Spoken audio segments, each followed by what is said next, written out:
Hello, Dance Universe! Now, this is your boy Paul Swaggy Salas. And I'm Sophia of Kaya. At ito ang Paul Soph na Yes, top for dance episode- star duo. So last week, kami ang top star duo. Which is yung Balde. Yes. Pero before that, top star duo din ako. Pero iba yung partner ka nun eh. No. Diba? Pero top 2 ka din. Saan din Pinigbigyan tayo ko rin pareho? siya kasi para... Pero before nun kasi, Yes! before nun, top ka din. Tapos before nun, top ka rin. Grabe. So, Siya yung nagsira ng streak nasira ko. ng streak niya, no? Sayang yung pang tripit, no? Sorry na, sorry. Sayang yung Akin yun, akin.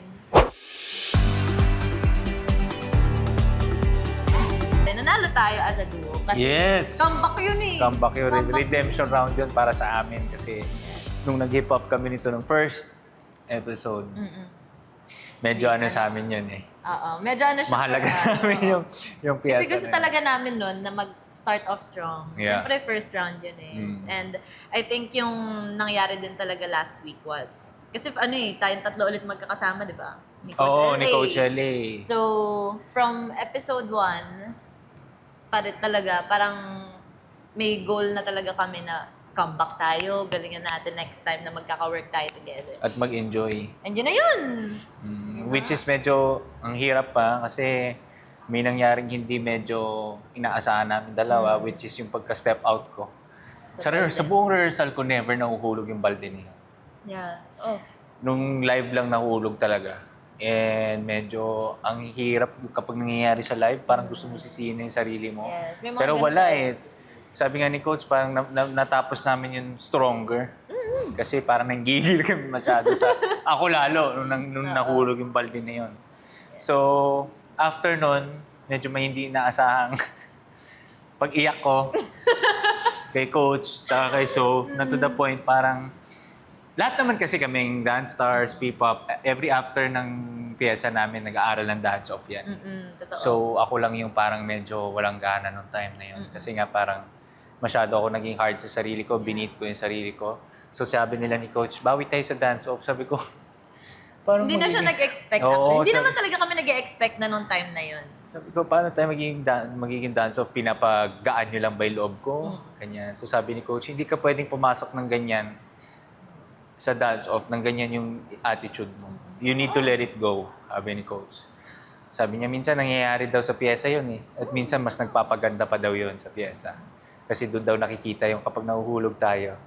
Eh, nasalo Marunong naman tayong eh. Nasalo naman. tumayo. I think yun yung importante dun sa nangyaring yun. Kasi as a duo, parang responsibilidad ko rin yung balde na yun. Hindi lang ikaw. So there's Nakita rin yung Oo, nung nakita ko yun, parang, okay, wait lang, ano pwede kong gawin? Ganun yung una kong instinct na parang, ano yung pwede kong gawin na pahulog na siya. Hindi ko naman pwedeng hayaang mahulog lang. Siyempre, kukunin natin. Tama. Pero kaya kailangan nasa story pa din siya. So, ayun. Doon talaga tumatakbo yung utak ko. Ah, pwede gawin. So, ayun. Kaya nung napasok tayo sa dance-off, Gulat kami. parang, huy, gano'n kami. Na parang kasi sobrang hindi namin na-expect. Akala namin hindi na kami makakapasok because of that. Ano nga gagawin natin? Sabi ko. Oo, sabi ko. Tapos nung pagbalik namin, ano na gagawin natin dito? Bahala na. And yun naman yung maganda, yung nakakapag-usap kami mismong nangyayari yung dance. During dance-off, usap na lang talaga kami kung ano mga pwede. Senyasan, ganyan. So, sige nga, kamusta nga kung kalaban ako sa dance-off? Hindi ka kampi, kasi mamaya tatanungin ko rin yun, pero Okay. kalaban.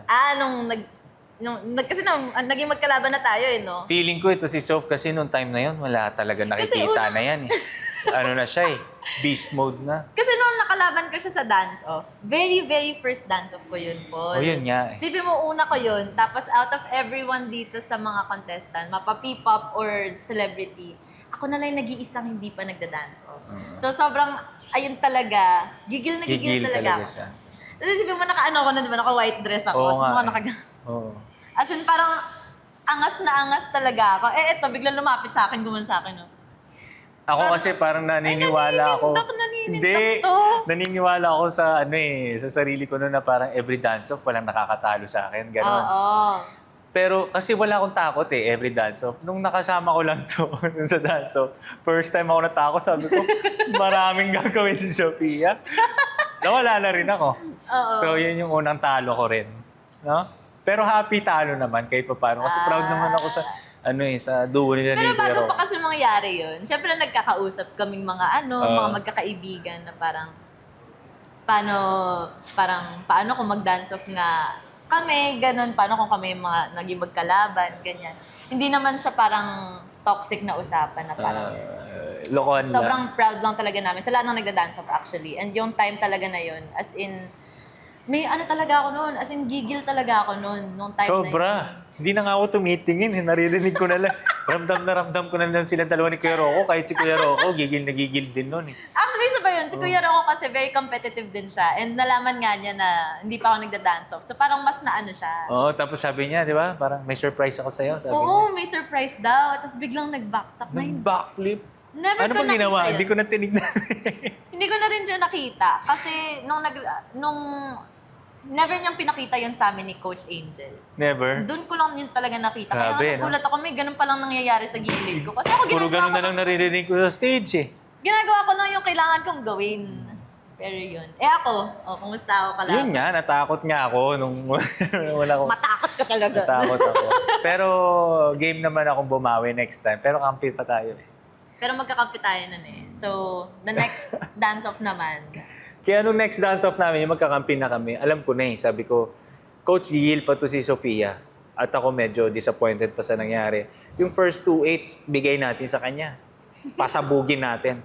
Kaya which is yun yung, actually plano nila namin talagang tatlo yun eh. Na may intro, tapos pagka ganun ko, sumabog to. I think doon pa lang panalo na. Kasi yung dance-off nung tayo yung magkasama, gasolina yun, yung song. Oh my gosh, favorite song ko yun Favorite talaga na i-freestyle. As in, yun yung freestyle song ko talaga. So para ako, Coach, ako na muna to. Bigay mo na to sa akin. So sabi ko rin sa kanya, Paul, kailangan natin mag-dance off. Kailangan talaga natin. So, Ayun, binigay ko Thank sa you, kanya. Lord. Doon pa lang sa first 2/8, alam ko nang, wala, panalo na to. Nakita ko na yung energy niya eh. Sasabayan ko na lang. Doon na, nawala yung pagsisisi ko sa sarili ko. Ito na to! Gigil ko.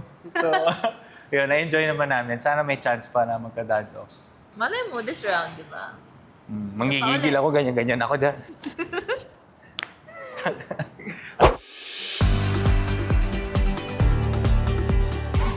So ayan, eto pag-usapan natin. Sige. Syempre, for 3 consecutive weeks, nag-top 2 si Joker, guys. Nag-top 2 siya. Grabe. Ang galing. Pero, Ang galing. sa kasamaang palad, hindi ka umabot ng top 1. Lagi ka lang top 2. Yes. Yeah, so how does it feel? Actually, magiging honest ako since tao rin naman ako. Siyempre nakakalungkot na hindi ako nakakakuha pa ng medal. But parang alam mo yun, ito na makukuha ko na yung Oo, medal. parang nakakabitin, no? Oo, parang, parang, andun na! Pero tulad nga ng sinasabi ko na tinitake ko siya sa positive and maging fuel para magtuloy and galingan pa and ma-unlock pa yung kung anong hinahanap nila sa akin. So, mas nagiging motivated pa ako kapag hindi ko pa nakuha yung medal. Pero And grabe, no? Galing niya. how about you? Ako din. Hindi pa ako nagka-medal up until now, just like Joker. Siguro sa P-pop dance stars and sa celebrity dance stars, tayong dalawa na lang talaga yung wala pang medal. Pero naka-top 2, nakapasok Oh, sa yeah, top 2. tama. Unang sasabak sa dance-off, Shanti and Jeremy.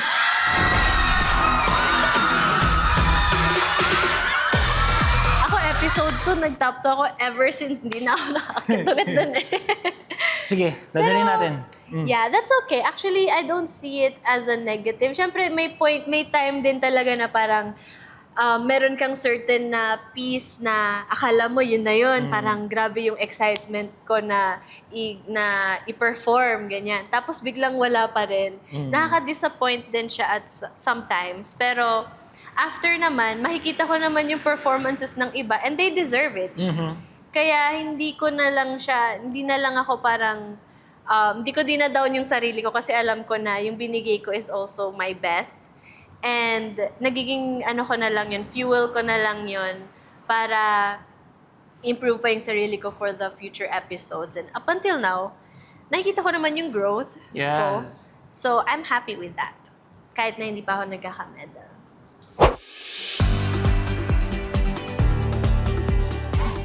Ayun po, si Kuya Kuya Rocco, before kami mag-rehearse, sumama na talaga yung pakiramdam niya and nagsusuka talaga si Kuya Rocco. Pero nung last na chinek niya is mataas pa yung BP niya. Tapos nagpahinga muna siya, sabi niya kasi ilalaban niya pa kasi gusto niya talaga mag-rehearse eh. So, nagpahinga siya onte and then nung rehearsal na namin ngayon, onting steps lang. Tapos parang umexit ulit siya kasi sumuka ulit si Kuya Rocco. So,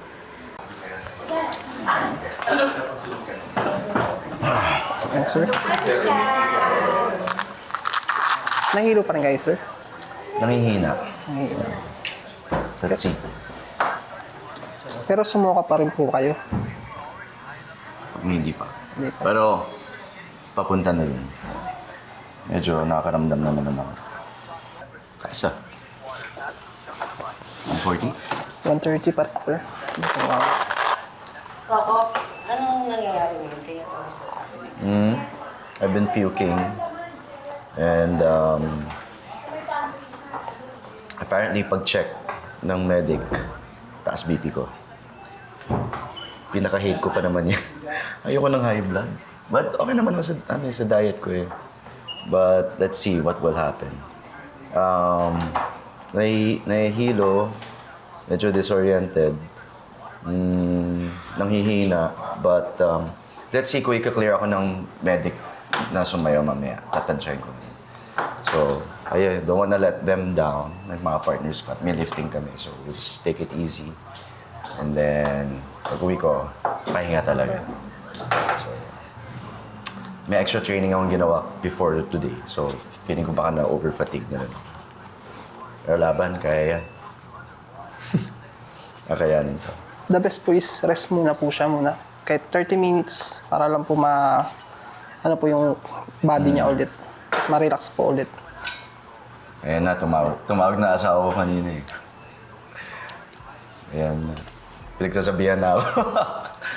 You're pushing yourself too hard. Pero yeah, yun lang. Kaya pagalitan na ako. So, maybe I am just pushing myself too hard. So, ito yung sinasabi na listen to your body. Kapag sabi magpahinga, magpahinga. Reminder sa inyo lahat.